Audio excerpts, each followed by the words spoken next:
Okay, I'm gonna read Lord of the Flies. Starting in page 50. Shit. Starting in page 55. For my friend. Damn, I got big eyes. For my friend, cause she says that she's like a bad reader. Okay. Oh my god, like something is up with me today. Oh, like my whole face is getting like fucked up. Okay. Oh my god, I look like shit. Alright. Let me reposition or something. Alright, put the book over my face. Okay. I'm gonna start in page 55. And then I'm gonna just read until I get too sleepy. Okay? Alright. Let me see. Oh my god, I look like shit. Okay, it's really early. It's like 4 in the morning, alright? I'm really not this ugly, okay? So don't judge me. I'm just reading a book for y'all, okay? Okay. Alright. But you won't be able to hear me. Okay, just don't fucking judge me. Okay. Simon's always about. Ralph started back to the shelters with Jack by his side. Do a bit for you, murmured Jack, before I have a bathe. Don't bother. But when they reached the shelter, Simon was not to be seen. Ralph put his head in the hole, withdrew it, and turned back to Jack. He's buzzed off. Got fed up, said Jack, and gone for a bathe. Ralph frowned. He's queer. He's funny. Jack nodded, as much for the sake of agreeing as anything, and by tacit consent they left the shelter and went toward the bathing pool. And then, said Jack, when I've had a bath and something to eat, I'll just trek over to the other side of the mountain and see if I can see any traces. Coming? But the sun's nearly set. I might have time. They walk along 2 continents of experiments and feeling unable to communicate. If I could only get a pig, I'll come back and go on with the shelter. They looked at each other, baffled in love and hate. All the warm salt water of the bathing pool and the shouting and splashing and laughing were only just sufficient to bring them together. Simon was not in the bathing pool as they had expected.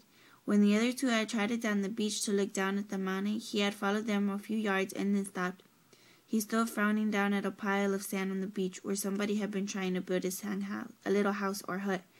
Then he turned his back on his walk. Then he turned his back on this and walked into the forest with an air of purpose. He was a small, skinny boy, his chin pointed and his eyes so bright they had deceived Ralph into thinking him delightfully gay and wicked. The coarse mop of black hair was long and swung down, almost concealing a low, broad forehead. He wore the remains of shorts and his feet were bare like Jack's, always darkish in color. Simon was burned by the sun to a deep tan that glistened with sweat. He picked his way up the scar, past the great rock where Ralph had climbed on the first morning, then turned off to his right among the trees. He walked with an accustomed tread through the acres of fruit trees, where the least energetic could find an easy, if unsatisfying, meal. Flower and fruit grew together on the same tree, and everywhere was the scent of ripeness and the booming of a million bees at pasture. Here the little ones who had run after him caught up with him. They talked, cried out unintelligibly, lugged him towards the trees. Then, amid the roar of bees in the afternoon sunlight, Simon found for them the fruit they could not reach, pulled off the choicest from up in the foliage, passed them back down the endless outstretched hands. When he satisfied them, he paused and looked around. The little ones watched him inscrutably over double handfuls of ripe fruit. Simon turned away from them and went where the just perceptible path led him. Soon high jungle closed in. Tall trunks bore unexpected pale flowers all the way up to the dark canopy where life went on clamorously. The air here was too dark, and the creepers dropped their ropes like the rigging of foundered ships. His feet left prints in the soft soil, and the creepers shivered throughout their links when he bumped them. He came at last to a place where more sunshine fell.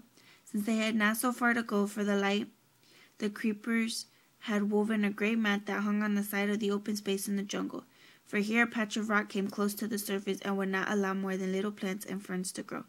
The whole space was walled with dark aromatic bushes and was a bowl of heat and light. A great tree fallen across one corner leaned against the trees that still stood, and a rapid climber flaunted red and yellow sprays right to the top.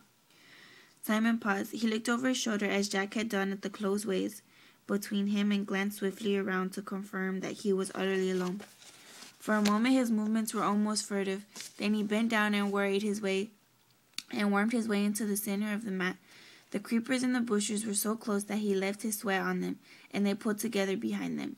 When he was secure in the middle, he was in a little cabin screened off from the open space by a few leaves.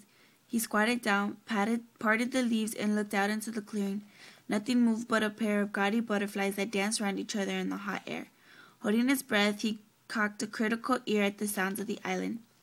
Evening was advancing toward the island. The sounds of the bright, fantastic birds, the bee sounds, even the crying of the gulls that were returning in their roosts among the square rock were fainter. The deep sea breaking miles away on the reef made an undertone less perceptible than the susurration of the blood. Simon dropped the screen of leaves back into place. The slope of the bars of honey-colored sunlight decreased. They slid up on the bushes, passed over the green candle-like buds, moved up toward the canopy, and darkness thickened under the trees. With the fading of the light, the richest colors died in the heat, and urgency cooled away. The candle buds stirred. Their green sepals grew back a little, and the white tips of the flowers rose delicately to meet the open air. Now the sunlight had lifted clear of the open space and withdrawn from the sky. Darkness poured out, submerging the waves between the trees till they were dim and strange at the bottom of the sea. The candle buds opened, their wide white flowers glimmering under the light that pricked down from the first stars. Their scent spilled out into the air and took possession of the island. And that's the end of chapter 3, so I'm going to stop.